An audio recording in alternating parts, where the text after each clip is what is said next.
ว้าวพี่น้องเดี๋ยวจะมาอัปเดตเช้าวันใหม่นะจ๊ะพี่น้องฟ้าหลังฝน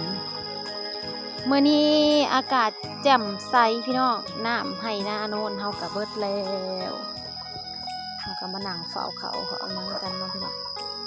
โอ้ยมากับไก่อันนี้คือบรรยากาศท้องไร่ท้องนาของเฮาพี่น้องท้องไร่ท้องนาสาวสุปนีเตาก็คือมิดจีรีเบิ่งในไก่ลงเขี่ยเขาน้ำมูลมีเบิดผักแมงรักหรือว่าผักอีตู่แม่นบ่พี่น้องผักแมงรักบ่ผักอีตู่นี่คือผักอีตู่นะคะครับหอมใบต้นหอม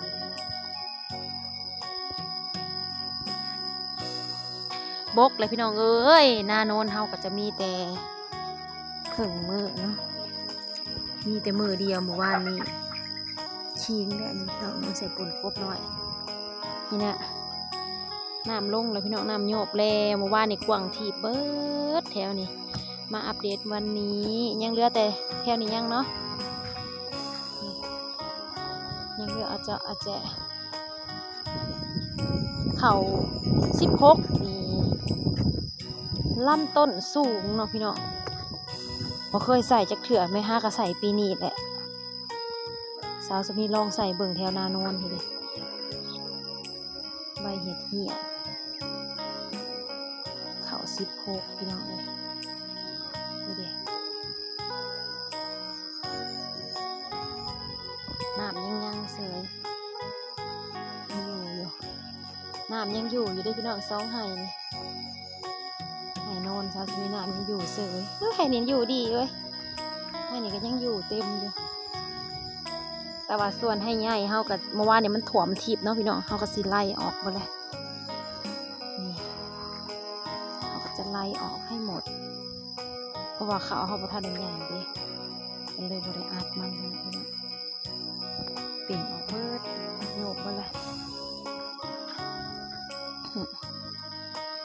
ถ้าแม่นบ่โวกจาก2 มื้อนี่ตายเขา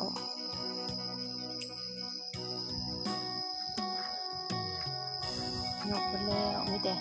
หาเวลามา3เขากันพี่น้องให้ใหญ่โอ้สิได้3ลายเติบให้น้อง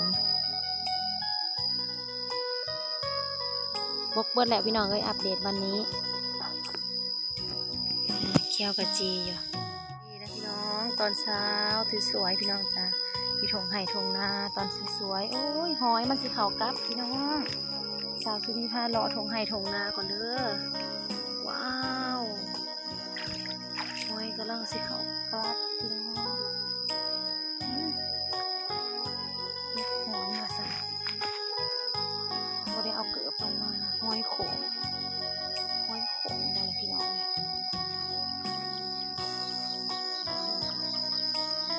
น้ำโยกน้ำบกเลยพี่น้อง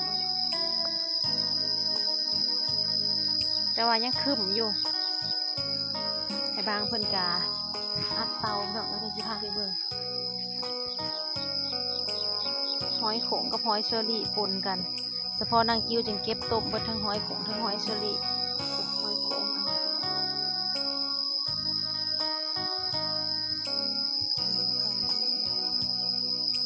น้ำฮักกะโยกเลยได้นี่นะต้นสวย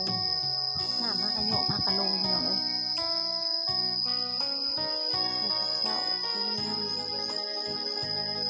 บรรยากาศวันนี้พี่น้องคะแจ่มใสฝนบ่ตกคึมบ่เมื่อยพี่น้องเดี๋ยวจะเดินเข้าสิเขาเมื่ออันก้อยกุ้งพี่น้องคุณแม่บอกว่าให้มาก้อยกุ้งป่นกุ้งให้กินแน่ประสานคุณพ่อไปสอนเดี๋ยวสาวสุนีสิพาไปเบิ่งหมองหัวใหญ่เอาอยู่พี่น้องเลยสิพาไปเบิ่งไปสอนอยู่หมองน้ำกำลังมาว่าฝนตกเลยมาแต่ทางพูนแต่เหนือมาแต่ทางบ้านโพนธาตุพี่น้องเลยลงมาสู่น้ำแม่น้ำคลองน้ำฮักก็ลงมาอยู่หัวใหญ่ครัวที่ขาเมืองเงินสาวสุปนีนะน้ำกำลังมาแห้งไรตันตาดพี่น้องเลยกระเจ้าก็เลยไปสอนเอากุ้ง เดี๋ยวซาซุมิสิเขาเมื่ออยู่เมื่อก่อยกุ้งกินกุ้งแล้วจะพาพี่น้องไปสอนเบิ่งกุ้งนำกันพี่น้องเก็บหอยขึ้นมานำพี่น้องหอยโขง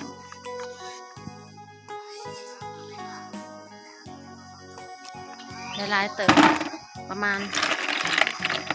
ถ้วยหนึ่งเนาะใส่อีกถ้วยหนึ่งเก็บหอยขึ้นมานำว้าวนี่คือหอยโขงเลยพี่น้องหอยโขงหอยนาหอยใหญ่ๆนี่สิบ่แม่นหอยขี้กระต่ายเด้อพี่น้องถ้าหอยขี้กระต่ายที่เขาเอิ้นหอยขี้กระต่ายมันก็จะเป็นหน่วยลายๆเนาะหน่วยลายๆแล้วก็สิบ่ใหญ่ก็ได้มันก็จะมีอยู่ตัวใหญ่เนาะแต่อันนี้มันบ่ลายพี่น้องเป็นหอยโขงธรรมดาบ่แม่นหอยขี้กระต่ายเด้อหอยเชอรี่ก็มีซอสหน่วยเราจะเป็นสีอามาอันต้มพี่น้องเลยต้มจำแจ่วซีฟู้ดอัดไว้ไปอยู่ที่ผ้าเข้าบ้านวันนี้พี่น้องไปก้อยกุ้งเลยพี่น้องทายสบายดีพี่น้องย้ำเสาร์ด้วยจ้าอยู่บ้านแม่แก้วครัวแม่แก้วพ่อใหญ่ซีเราไปหาคุณพ่อไปหาในกุ้งเพิ่นไปเกี่ยวหญ้าแล้วเพิ่นก็เลยลงสอนได้กุ้งมาพ่อว่ามาก้อยให้กินแน่ก้อยแบบบ่ได้เด็ดหัวเลยนะก้อยแบบสดๆเลยอันนี้ตัวใหญ่คือเป็นสีดำเนาะมีหลายสีเนาะกุ้งกันไข่เด็ดเนาะเต็มท้องนะตัวใหญ่นี่สิเลือกออกอันสีครัวให้น้องตะวันสายกินกุ้งแม่น้ำโขงเก็บพักแน่ลูกเก็บพักให้ป้าแน่แล้วน้องตะวันน้อยเนี่ยกำลังสิเห็ดกินเมื่อไงพักก็งามพี่น้องเลยไอ้บางเก็บเป็นมาแต่ของขนาดลาวแหลนได้นี่พริกสดนะจ๊ะกินกับก้อยกุ้งแซ่บๆทำกันต่อพี่น้องค่ะ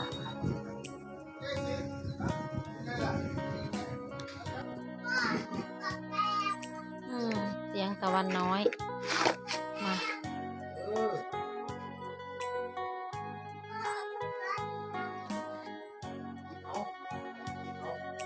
ปาดเขาโดดเลยนะฮะ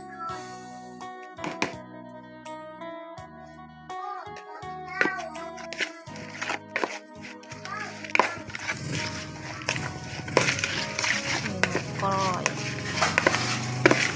สมมะนาวมาใส่พี่น้องใส่ส้มมะนาวมันมีมะกอกนะพี่น้องเขามีมะกอกนะครับใส่มะนาวเอา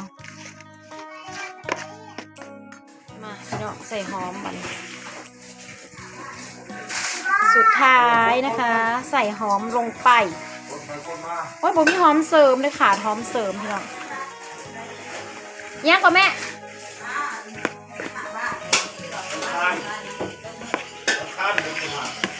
บุญสมหาวันคานว่าเขียนว่ายังอะไรลูกไหนลูกมั้งน่ะขวกุ้งเองพ่อครัวน้อยแตกสดๆกันอยู่ตะวันสบายดีป่ะลุงคุณแม่ว้าวคุณแม่แล้วก็คุณพ่อจักปากันเห็ดอีหยังกระเทือกอยู่กันครัวพี่น้องเลยบ่มีหมองหนัง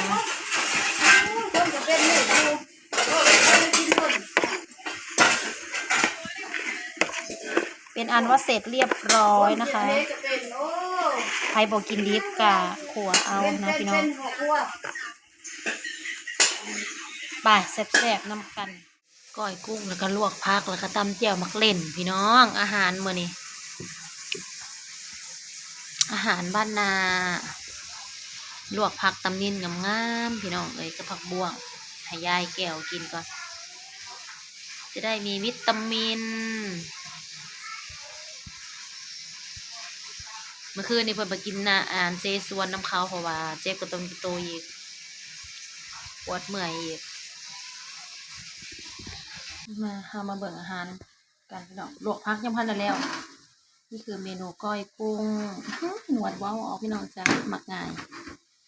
อันนี้ของกินน้องตะวันนะคะ กับคุณแม่ นี่เลยแจ่วเล่นพี่น้องปิ้งปลาลูกสาวปิ้งปลาดำปื้อๆนะจ๊ะปิ้งปลาพี่น้องอาหารคุณแม่ไปนี่